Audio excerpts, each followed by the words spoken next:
bonjour tout le monde. Nous sommes à l'entrée de la cité d'innovation de Stach. Monsieur le directeur Aziz Souane nous a donné l'honneur de discuter avec lui à propos de cette infrastructure énorme et nous allons pouvoir la découvrir ensemble.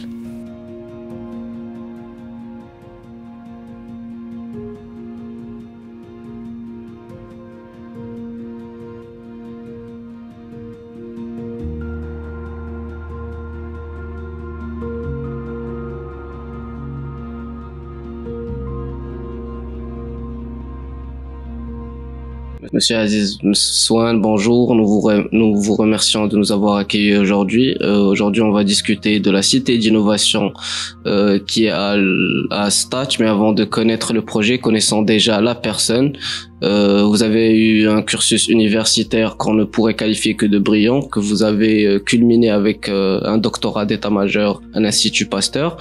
Puis vous avez commencé votre job de direction, notamment à l'ENCG JIDA, l'ENC Stach et puis actuellement à la cité d'innovation. Mais je n'évoque que les grandes lignes, mais ça ne définit pas la personne qui a travaillé de jour en jour, qu'on le voit ici, s'activer, parler. Quelles sont les valeurs et les principes sur lesquels se base Monsieur Aziz Souane? Très bien, donc merci d'abord, je remercie l'ENCG Stat Presse de l'intérêt qu'il porte à la cité de l'innovation. Et je vous dis, soyez les bienvenus ici à la Cité de l'Innovation. Je vois aussi que vous êtes bien documenté sur ma carrière professionnelle, mais je pense que je suis enseignant-chercheur de formation. Au fait, moi, je suis dans le domaine de génie industriel, génie enzymatique, qui n'a rien à voir avec le monde de l'entreprise. Et c'est après une carrière, j'ai plus de 32 ans dans l'enseignement supérieur, donc j'ai eu le plaisir d'occuper plusieurs responsabilités. Tout d'abord en tant qu'enseignant-chercheur à la faculté des sciences d'El Jalida, puis j'étais le directeur du centre de formation continue à l'université Chouaib Doukkali à Jalida.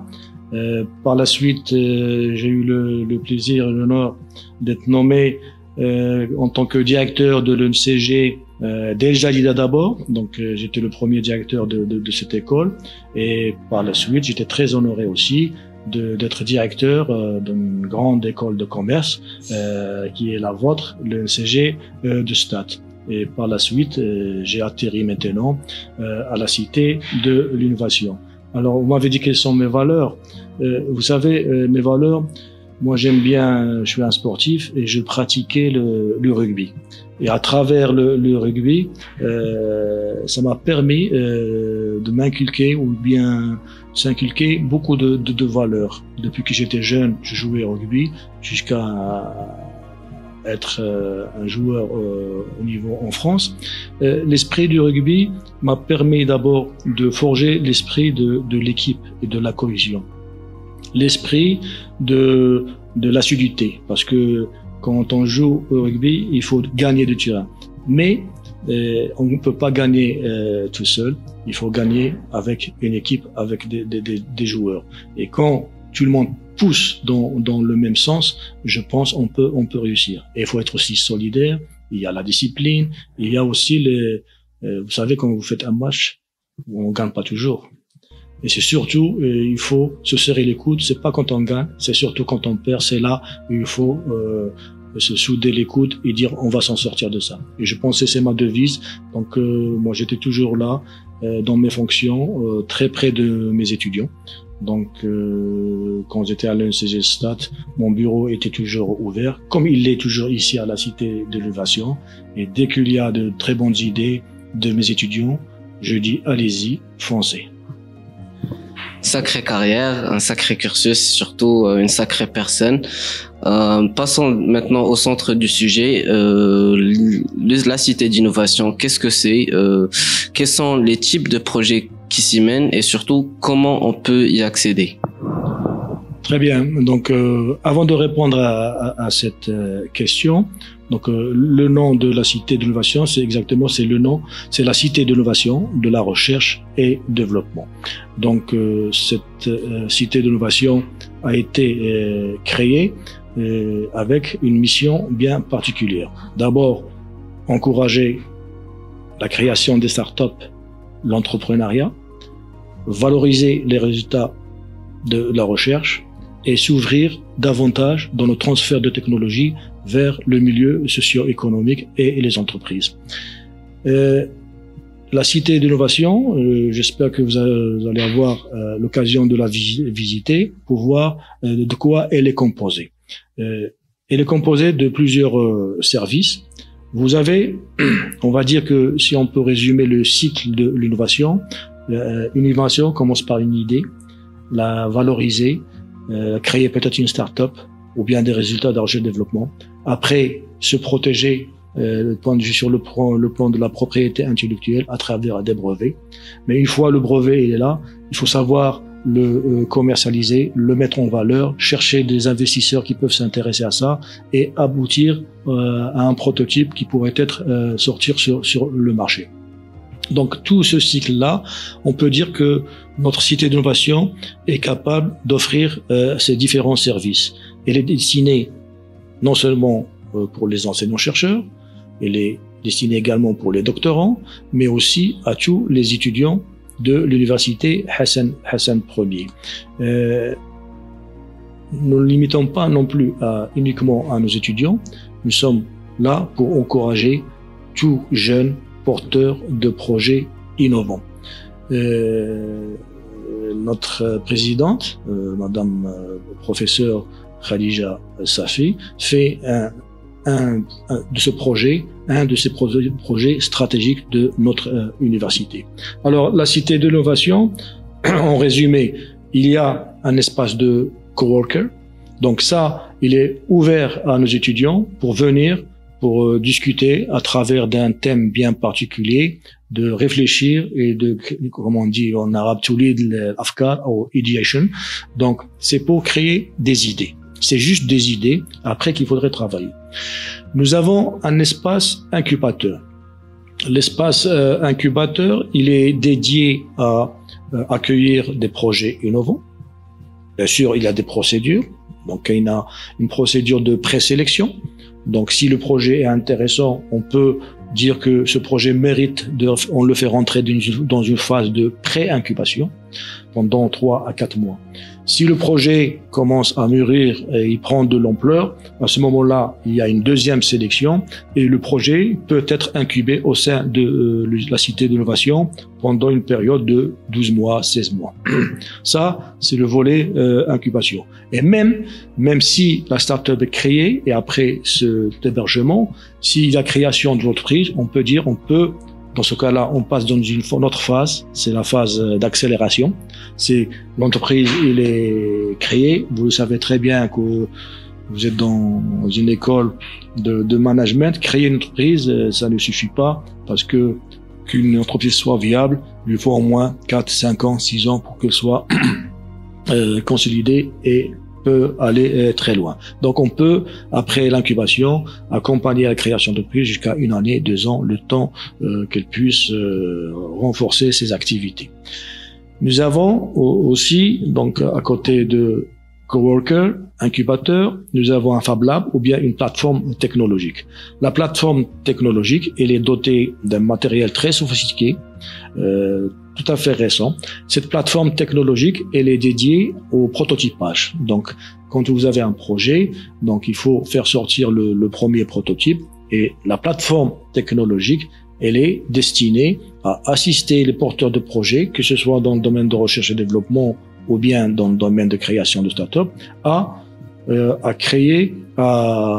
produire ce prototype. Nous avons des imprimantes 3D, nous avons des appareils numériques, nous avons des appareils manuels qui peuvent assister les porteurs de projets pour réaliser leur prototype. Nous avons un centre de calcul aussi. Les personnes qui s'intéressent à faire des calculs de simulation, qui peuvent pas les faire dans un ordinateur classique parce que ça nécessite des logiciels. Nous avons un logiciel par exemple Katia et on peut former les étudiants sur les simulations de calcul et là qui va les aider à faire sortir leur prototype. À côté de ça, nous avons hébergé ici une entreprise privée. C'est un laboratoire d'analyse chimique. Il est spécialisé dans l'analyse de l'air et de l'environnement. Nous avons bien sûr un espace que j'appelle office de transfert de technologie. Donc, vous savez très bien, quand il y a une invention ou bien une innovation, il faut toujours se protéger. Un étudiant peut avoir de très bonnes idées, mais il doit se protéger, comme un chercheur, comme un doctorant. Donc, il faut déposer un brevet. Donc, le brevet, il faut le rédiger. Je pense que ce service, cet office-là peut assister les porteurs de projets à rédiger leur brevet, à le déposer au niveau de l'OMPIC. Nous avons une politique de protection intellectuelle pour que le porteur de projet soit protégé et il trouve tout son intérêt et qu'il ne soit pas lésé avant qu'il soit trop tard et se faire doubler, on lui pique son idée. Mais ce service ne s'arrête pas uniquement à la rédaction de brevets, au-delà du brevet, parce que l'objectif, c'est pas d'avoir 2 brevets, 3 brevets, 4 brevets. L'objectif, quand vous faites un brevet, c'est pouvoir trouver des entreprises, des investisseurs qui s'intéressent à votre brevet, qui sont prêts à investir, ou bien prêts à acheter votre licence, ou bien sont prêts à rentrer avec vous dans la création d'entreprises. Donc là, il y a une autre phase d'accompagnement, de marketing, d'études de marché, etc., qui peuvent accompagner le porteur de projet. Si jamais le porteur de projet veut céder son brevet, quelle est la valeur réelle de ce brevet? Comment il va négocier avec l'entreprise qui voudrait racheter son brevet là? Donc ça nécessite une vraie estimation du coût, de la valeur, comment le marché va évoluer. Donc actuellement, si vous faites sortir quelque chose parce que c'est demandé, c'est la mode, etc., peut-être c'est très bien. Est-ce que ce marché va rester comme ça, il va évoluer, ou bien c'est juste un effet de mode et bon, de 2 ans, 3 ans, c'est fini, on passe à autre chose. Ce service aussi, il peut permettre de négocier des contrats avec les entreprises. Donc vous voyez, ce service-là, il y a plusieurs fonctions qui peuvent être mises en place. Donc voilà, j'ai résumé à peu près toutes les composantes que nous avons ici à la Cité d'Innovation et les services qu'on peut offrir. Il y a le volet formation. Donc il faut pas négliger le volet formation parce que un jeune, un porteur de projet, on peut pas avoir toutes les compétences et sûrement donc on peut l'aider à accomplir ou bien à lui permettre de monter en compétences à travers des formations. Bon, que ce soit, bon, vous êtes des gestionnaires, mais peut-être d'autres porteurs de projets, ils ont besoin de formation en finance, peut-être en marketing, peut-être, il y a aussi le coaching, le développement personnel, c'est très, très, très important. Ou bien un besoin spécifique pour monter un business plan, etc. Donc, il y a tout ce volet de formation. On peut aussi les aider à trouver des partenaires, des mentors, des formateurs. Les formateurs, c'est pas l'objectif, c'est pas une formation purement académique, parce que la formation peu académique, et il y a les établissements de notre université qui assurent ce volet-là, mais quelqu'un quand il vient ici, il faut le façonner en tant qu'entrepreneur et pas en tant qu'étudiant qui cherche un diplôme. Donc il y a ce volet aussi de la formation qu'on peut offrir. C'était très informatif, Monsieur Swan. On vous remercie. Vous avez évoqué quelques principes, notamment la solidarité, le travail en équipe. J'ajouterais même la maturité. Et ce sont des valeurs et des principes qui sont essentiels pour les jeunes porteurs de projets. Et ces principes-là, on peut très bien les apprendre dans les activités parascolaires. Et pendant votre mandat en tant que directeur à l'ENCG STAT, vous avez donné beaucoup d'importance aux activités parascolaires. Vous avez même été président de l'Alliance. Et est-ce que, en tant que directeur de la Cité d'innovation, de recherche et de développement, est-ce que vous gardez toujours le même discours par rapport à l'importance des activités parascolaires? Ah bien sûr, bon, c'est pas maintenant que je vais changer. J'étais toujours très sensible.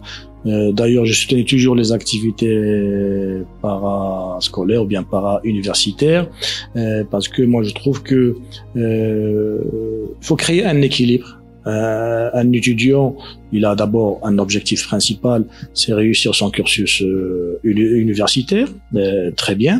Mais l'objectif, c'est bien sûr avoir de bonnes compétences dans les domaines là où il se sent à l'aise, là où il voit qu'il peut apporter quelque chose. Mais dans la vie, c'est pas suffisant. Il n'y a pas que le diplôme qui est très intéressant. Chaque fois, je disais à mes étudiants, quand quelqu'un vient, ou bien les parents, non, mon fils ou ma fille, il n'a que 12, bon, il n'y a que 9 en comptabilité, ben, j'ai écouté monsieur, l'étudiant quand il va sortir d'ici et quand il va avoir le diplôme de l'ENCG, on dit d'accord, le diplôme, il est là. Mais dites-nous, vous, qu'est-ce que vous pouvez nous apporter? Et quand vous allez avoir 9 en comptabilité ou bien 9 en anglais, c'est pas écrit ici que vous, ou bien si vous avez 18 aussi en finance, c'est pas écrit que vous êtes brillant et vous avez 18. Donc, il faut apporter. Apporter quoi? C'est le plus. C'est là où la personne qui a des compétences transversales, outre les compétences académiques. Et c'est là où l'étudiant, pendant son cursus, doit forger ce volet-là et l'améliorer.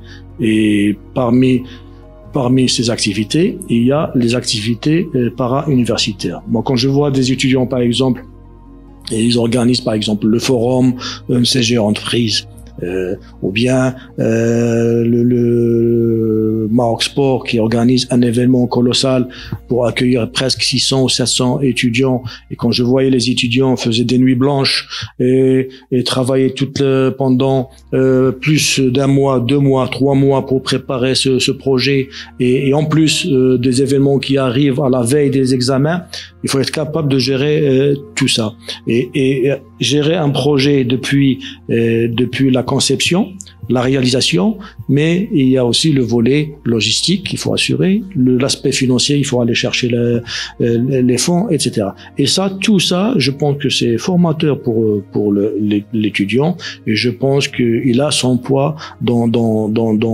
le CV. Il y a beaucoup d'étudiants qui sont brillants sur le plan académique, mais ils n'osent pas prendre des initiatives, etc. Donc c'est pour ça que j'ai dit que moi, un étudiant aussi qui réussit des activités para-universitaires, c'est une très bonne chose, et j'encourage toujours que tous les étudiants doivent s'impliquer dans les activités para-universitaires.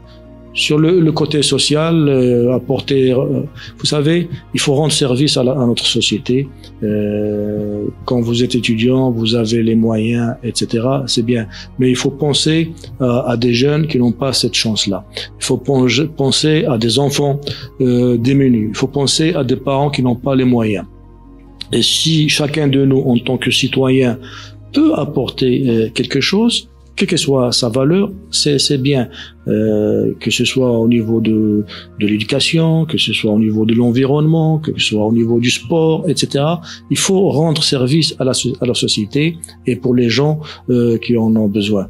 Moi, je suis membre de Lions Club, mais c'est pas ça le plus important. Il y a plusieurs clubs qui peuvent faire ça, plusieurs associations. Il faut, je pense, garder ces valeurs de solidarité, et je pense que ça fait une cohésion de la société, et c'est comme ça qu'on les personnes prennent confiance. On dit d'accord, si on a besoin de quelque chose, il y a personne, des gens qui sont sensibles, ils peuvent nous aider.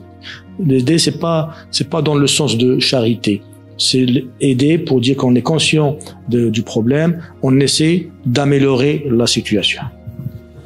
C'est très important. Je voulais simplement ajouter que maintenant qu'on a une infrastructure aussi énorme, cette infrastructure ne va pas créer des idées, elle doit être alimentée par des jeunes actifs, dynamiques et motivés. De toute façon, nous vous remercions énormément, Monsieur Aziz Souane, pour le temps que vous nous avez offert. L'équipe Express et tout le cursus et tout le corps ENCG Stat vous remercie. On souhaite une agréable fin de journée. Là, avant de vous dire au revoir, je vous remercie pour l'intérêt que vous avez porté à notre cité de l'innovation. Moi, je trouve que essayez de réfléchir, parce que moi, je connais bien les étudiants de l'université de Stat. Ils sont très dynamiques, ils ont des idées, et quand il y a une idée, quand ils foncent, vraiment, ils réussissent le projet.